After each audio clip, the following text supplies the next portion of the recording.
Hi, and welcome to the very first kickoff interview for Visibly Brilliant Quarterly, a multimedia newsletter that's going to bring you visual tools and techniques for more effective communication. I'm Kelly Kingman, and my company, Kingman Inc., helps B2B marketers tell visual stories with videos, with sketch notes, and with training. And our first guest has written several best-selling books on the topic of visual storytelling. So Dan Rome, thank you for joining me. Hi, Kelly. Good morning. How are you? I'm great. Thanks.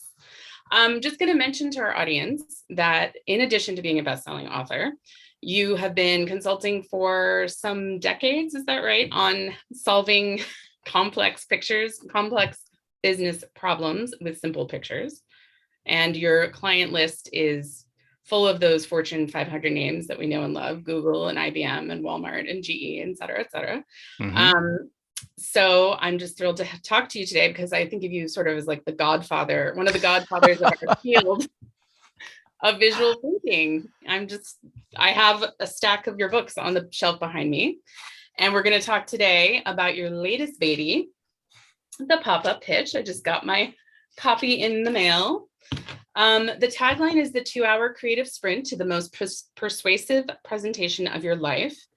And that is juicy enough, but I also love the way you described it on your website, which is this book is about how to spend 2 hours creating 10 pages that will transform your audience in 7 minutes, no matter what story you need to tell. That's a pretty big promise.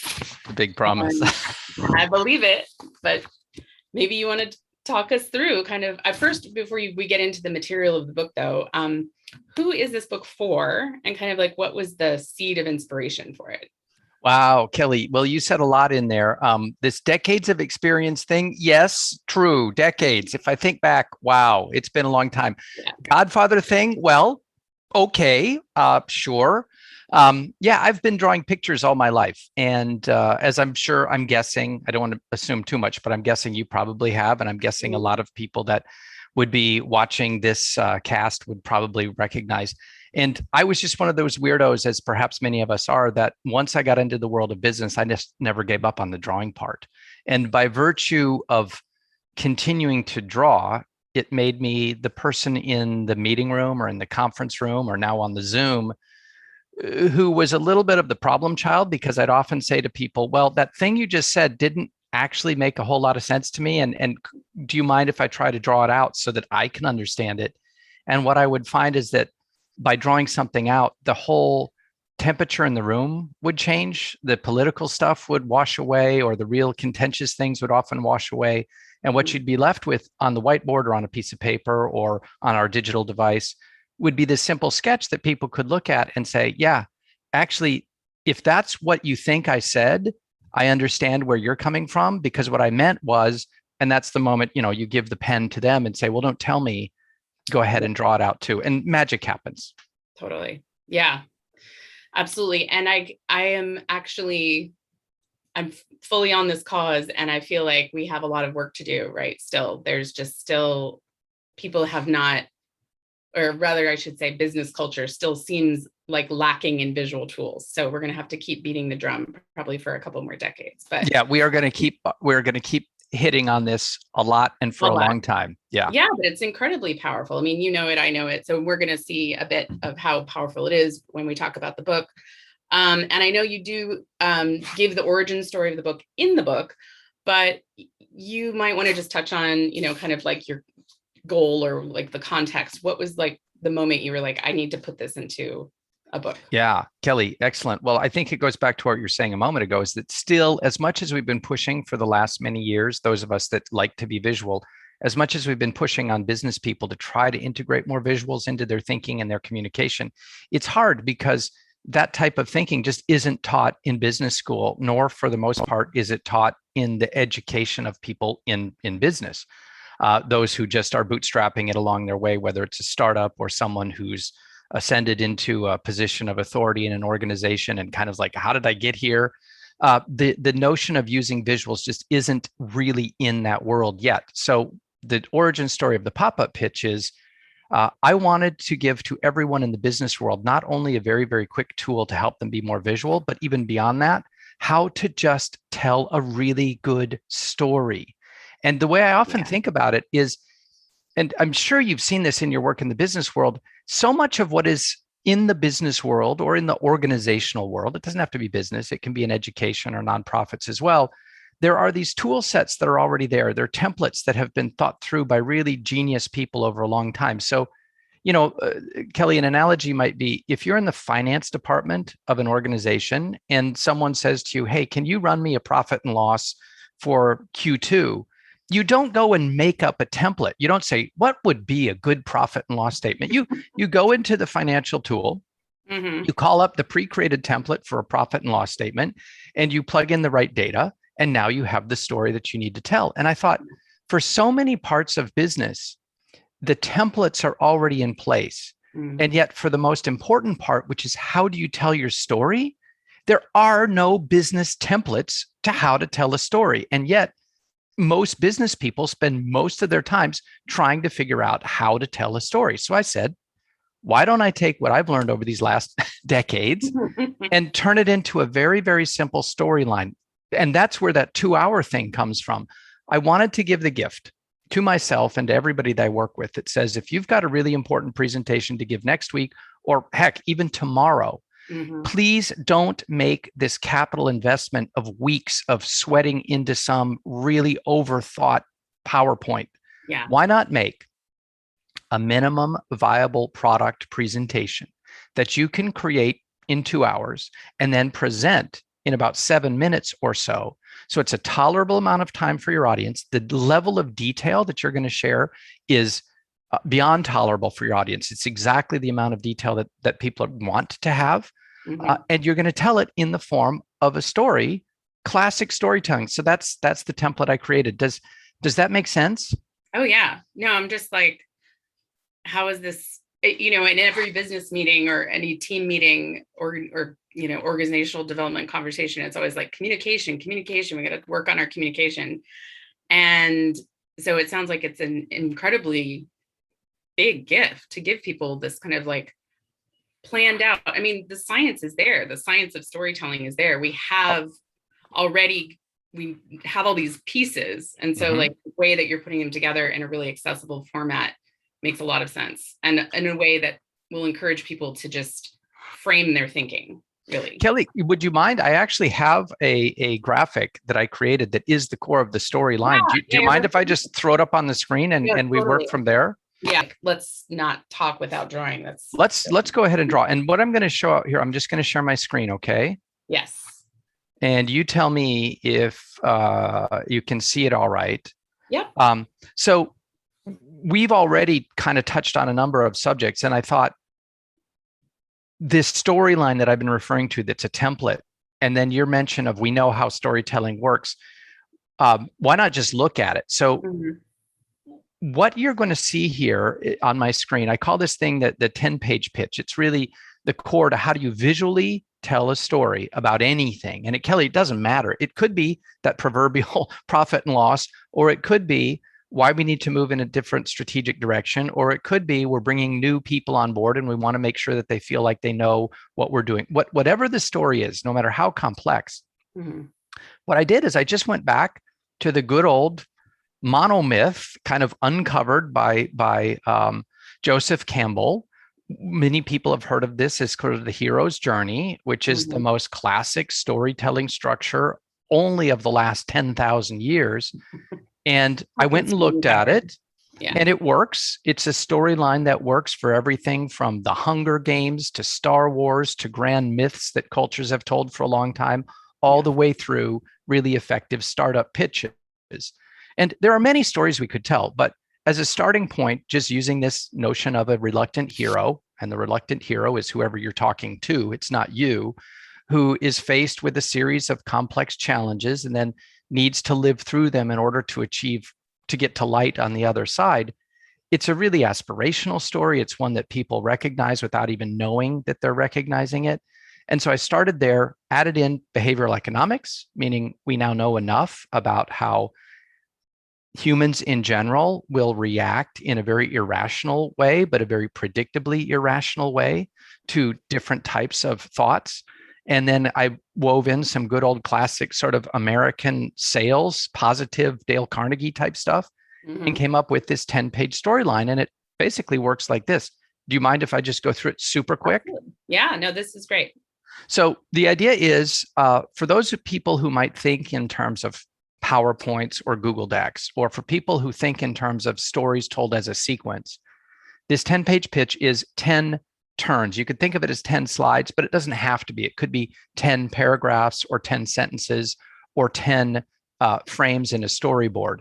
But the 10 are very specific. And the first one is you simply, on your title, you just establish clarity. You say, this is what I'm going to tell you about. Kelly, what I'd like to tell you about today is this 10-page pitch. Okay. And then what we do is on your second one, you then build trust by establishing some kind of common ground with your audience. So this is, hey, you know, Kelly, things are kind of okay today and we're doing all right. It just something that says, I understand you a little bit without being patronizing, but you and I share something in common. And it's a great way, it's classic in all storytelling to say that you and I, me as the teller and you as the listener, we are not separated. We're actually together in this journey. Okay. And then what we do is then the third step is you now kind of pull the rug out from under someone and you say, but although things have been okay, we both know there's a giant problem coming up. There's a storm brewing. Businesses are failing. What we've done in the past won't work anymore. Whatever it is, we evoke in many ways the strongest of all human emotions, which is fear. Right. But then why you need to do something differently, right? Like exactly. This is the why are we going to need to relook at the world. And then to recover from the fear, now we've kind of knocked you down here. I don't want to keep you down. I want to bring you back up. So now I give you hope to say, but Kelly, on the other side of this problem that's coming, imagine how awesome it's going to feel when this problem has been solved and the light is shining and the world is open and we're all like, yes. So this turn is really important. It grabs the heart and it's important. And then right at the moment that I say, and imagine the shining future, that's when, and in this classic storytelling, that's when the bottom falls out. Because we say, well, that beautiful hope that we want to achieve, we cannot get it using the things that we've done up to today. And this is the sort of sobering reality that really takes us down to the bottom. But at the bottom, and this is where the thing that I really want to share with you, whatever story is I'm telling, takes root.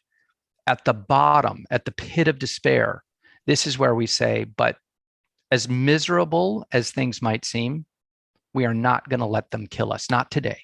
And we are going to make a bold move. We're going to find an audacious way of solving this. Whatever got us here, we're going to shift it up and we're going to do it better this next time. And we're going to build some gusto around that, which will lead to a shared sense of courage. We will then commit to each other what steps we're going to take.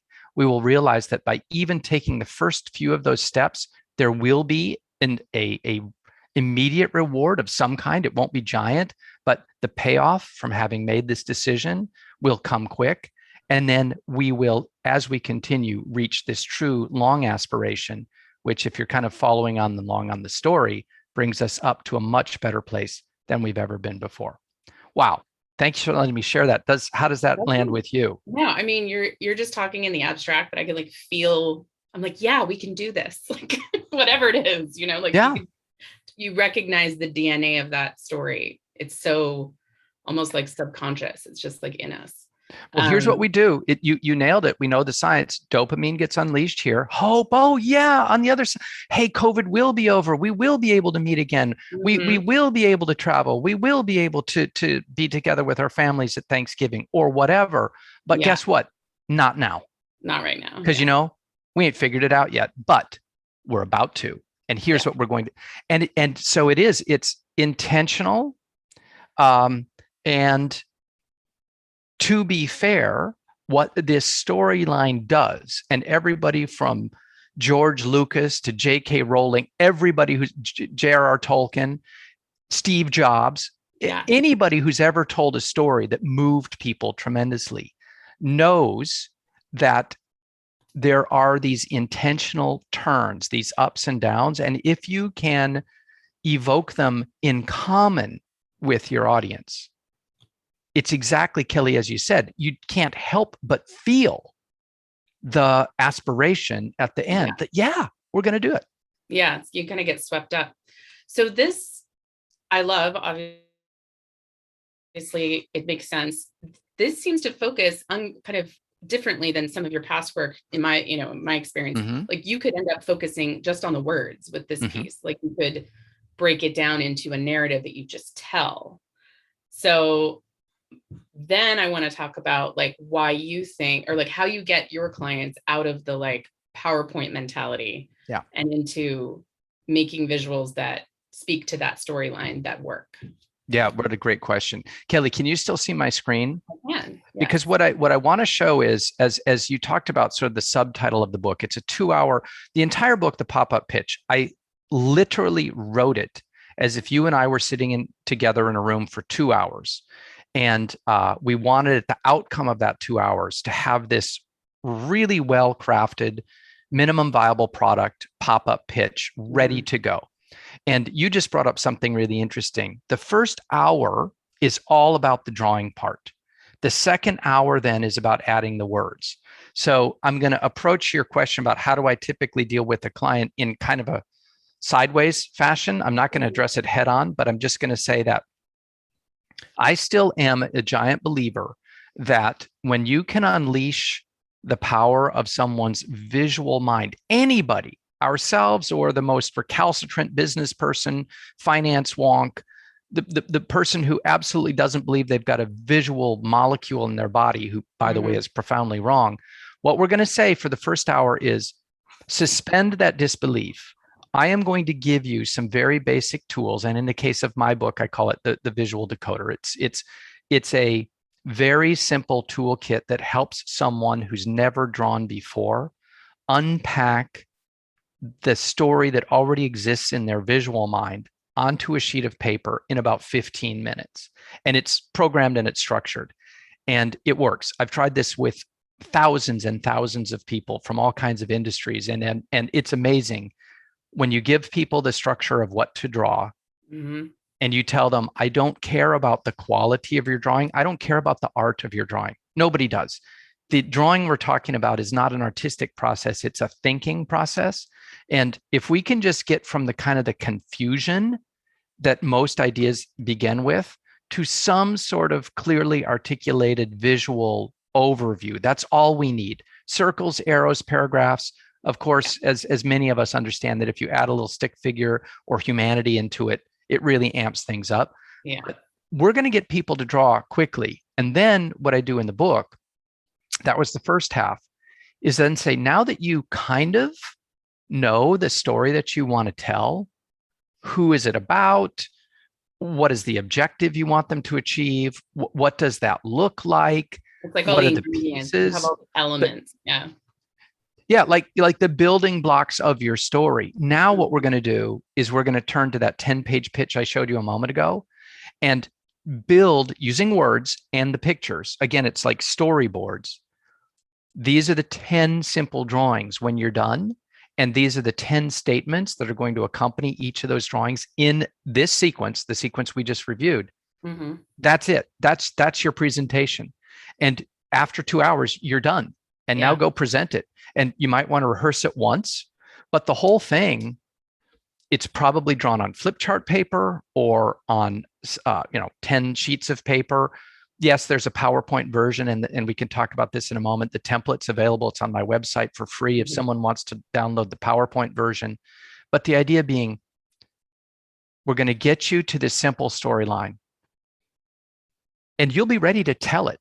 And when you tell it, even if it's the first time you do, pretty much guarantee that it will be one of the best presentations you've ever given because of that emotional visual evocation that goes through it. Do you have a moment that comes to mind when you saw this work? Like I'm thinking of just an example of somebody who you walked through this process and then they gave a pop-up pitch. So pop-up pitch, this 10-step pitch in the book itself, I lead off with a story that took place a couple of years ago. It was amazing. I was actually in Bangkok. I was working with a giant Thai business consortium. And I've spent a little time in Southeast Asia, so I have like the tiniest understanding of business mores there and how very, very different they are than here in the United States or in the West.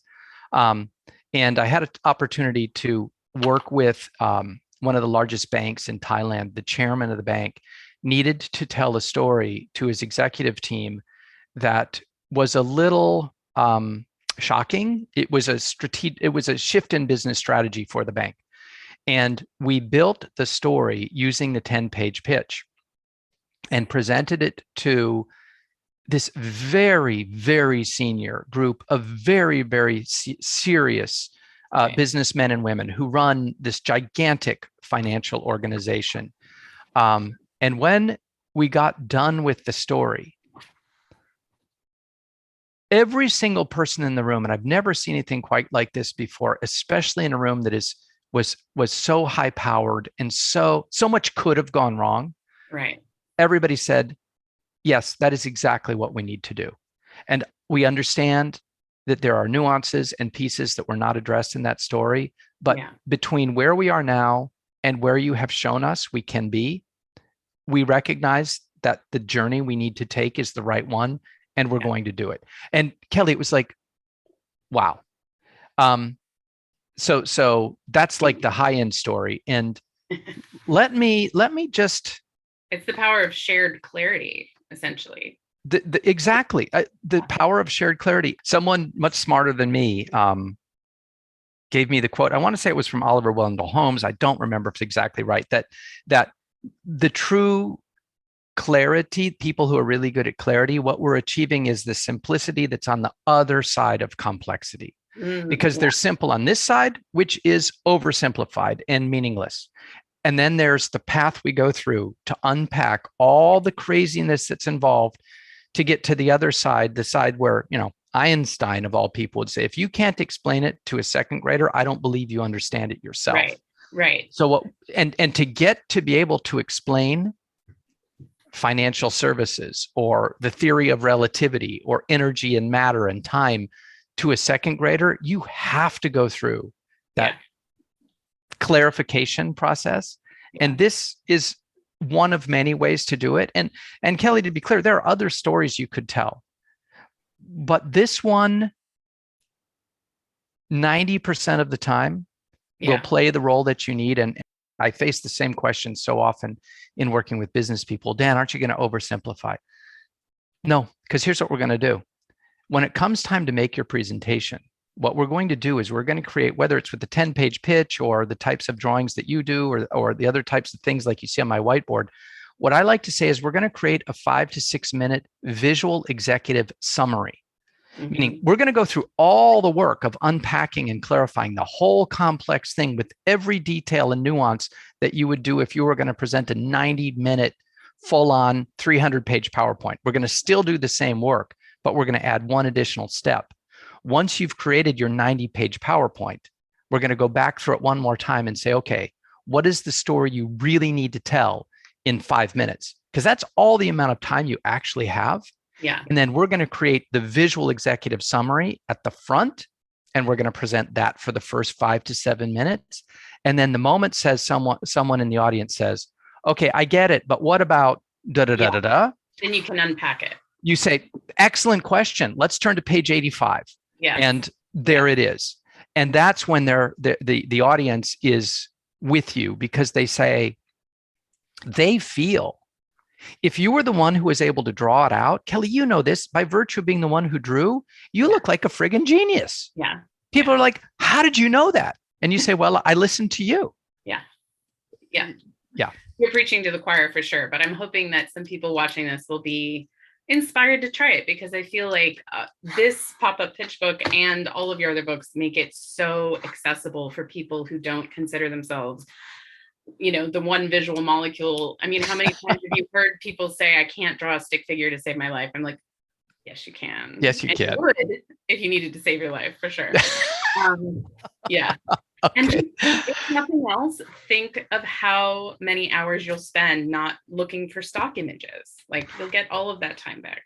That's a great way to think about it. Not that it's all about the 10-page pitch, but remember there was that initial reward you get. Yes. The initial reward from putting the time in to figuring out how to draw a stick figure is the time saved on not going through stock. That's beautiful. Yeah. And the long win is you're going to be able to draw your way out of any box. You will save your life by drawing stick figures. You will. I guess one more question before I let you go is like, for the people who are just who are like, yeah, I'm going to give it a try. I'm going to pick up the book.